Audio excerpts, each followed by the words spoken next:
ವೀಕ್ಷಕರೇ, ನೀವು ನೋಡ್ತಾ ಇರೋದು ಮುಳಬಾಗ್ಲು ನ್ಯೂಸ್ ಯೂಟ್ಯೂಬ್ ಚಾನಲ್. ಇಂಥ ಸುದ್ದಿಗಳು ನಿಮಗೆ ಬೇಕು ಅಂದ್ರೆ ಈಗಲೇ ಸಬ್ಸ್ಕ್ರೈಬ್ ಮಾಡ್ಕೊಳ್ಳಿ. ಜೊತೆಗೆ ಯಾವ ನ್ಯೂಸ್ಗಳನ್ನು ಕೂಡ ಮಿಸ್ ಮಾಡ್ಕೋಬೇಡಿ ಅಂತ ಹೇಳ್ತಾ ಇದ್ದೀನಿ. ಇದು ಮುಳಬಾಗ್ಲು ನ್ಯೂಸ್ ಯೂಟ್ಯೂಬ್ ಚಾನಲ್. ಇವತ್ತಿನ ದಿವಸ ಬಾಬಾ ಸಾಹೇಬ್ ಅಂಬೇಡ್ಕರ್ ಅವರ ಹುಟ್ಟಿದ ದಿವಸ, ಬರ್ಡೇ.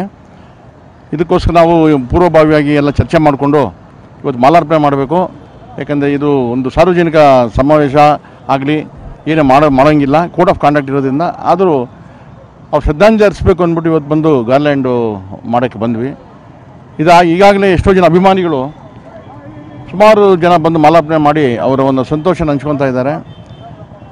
ಬಾಬಾ ಸಾಹೇಬ್ ಅಂಬೇಡ್ಕರ್ ಸಂವಿಧಾನ ರಚನೆ ಮಾಡಿ ನಮ್ಮ ಹಿಂದುಳಿದವ್ರಿಗೆ, SC STಗೆ ಇವರಿಗೆಲ್ಲ ಏನು ಬರಬೇಕು ಸೌಲಭ್ಯಗಳು ಸಂವಿಧಾನದಲ್ಲಿ ಅವೆಲ್ಲ ಬರೋ ಥರ ಮಾಡಿದ್ದಾರೆ. ಹಂಗಾಗಿ ಈಗ ಎಲ್ಲ ಬಡ ಬಗ್ಗರು ಎಲ್ಲನೂ ಯಾರು ಹಿಂದುಳಿದವರು ಒಂದು ಲೆವೆಲ್ ಬಂದಿದ್ದಾರೆ.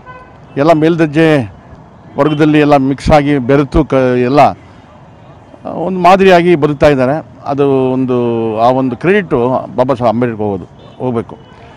ಈಗ ಈ ಥರ ಸ್ಟ್ಯಾಚ್ಯೂಗಳು, ಅಂಬೇಡ್ಕರ್ ಸ್ಟ್ಯಾಚ್ಯೂಗಳು ದೇಶದಲ್ಲಿ ಇದಕ್ಕಂತ ಹೆಚ್ಚಿಗೆ ಯಾವಿಲ್ಲ. ಅಂಬೇಡ್ಕರ್ ಸ್ಟ್ಯಾಚ್ಯೂ ಅಷ್ಟು ಹೆಚ್ಚಿಗೆ ಇರೋಂಥ ಸ್ಟ್ಯಾಚ್ಯೂಗಳು ಯಾವಿಲ್ಲ, ಯಾವುದಿಲ್ಲ. ಬೇರೆಯವ್ರ ಹೆಸರು ಹೇಳೋದು ಬೇಡ. ನಾನು ಇಲ್ಲೇ ಭಾಷಣಗಳಲ್ಲಿ ಕೇಳಿದ್ದೀನಿ ಸುಮಾರು ಕಡೆ, ಕನ್ಯಾಕುಮಾರಿಯಿಂದ ಕಾಶ್ಮೀರವರೆಗೂ ಪ್ರತಿಯೊಂದು ಊರು ಹಳ್ಳಿ ಕೇಂದ್ರ ಕಚೇರಿಗಳಾಗಲಿ, ಇಲ್ಲೇ ಆಗಲಿ, ಕಚೇರಿಗಳ ಮುಂದೆ ಆಗಲಿ, ಇಲ್ಲ ಒಂದು ರಸ್ತೆಗಳಾಗಲಿ, ಒಂದು ಸರ್ಕಲ್ಲಾಗಲಿ ಇರೋದು ಅಂಬೇಡ್ಕರ್ ಸ್ಟ್ಯಾಚ್ಯೂ. ಪ್ರತಿಯೊಬ್ಬರು ಇಷ್ಟಪಡುವಂಥದ್ದು ಅಂಬೇಡ್ಕರ್ನ. ಯಾಕಂದರೆ ಮೊದಲು ಬೇಕಾದ್ರೆ ವಿದ್ಯಾಭ್ಯಾಸ, ಆಮೇಲೆ ಸಂವಿಧಾನ. ಆ ಸಂವಿಧಾನದ ಬದ್ಧವಾಗಿ ಅದರ ಅಡಿಯಲ್ಲಿ ನಾವೆಲ್ಲ ಅದನ್ನು ಫಾಲೋ ಮಾಡಿ ಬದುಕ್ತಾ ಇರೋದು.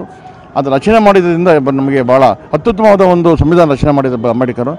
ಇವತ್ತಿನ ದಿವಸ ಅವ್ರನ್ನ ನೆನೆಸ್ಕೊಂಡು ಹಿಂಗೆ ನಾವೆಲ್ಲ ನಮ್ಮ ಮಕ್ಕಳು ಮೊಮ್ಮಕ್ಕಳು ಜನ್ಮಾಂತರ ಅವರು ಹಿಂಗೆ ಇರಬೇಕು, ಚಿರಾಯಾಗಿರಬೇಕು, ಚಿರಂಜೀವಿಯಾಗಿ ಬದುಕಬೇಕು ಅಂತ ಹೇಳ್ತಾ ನಮ್ಮ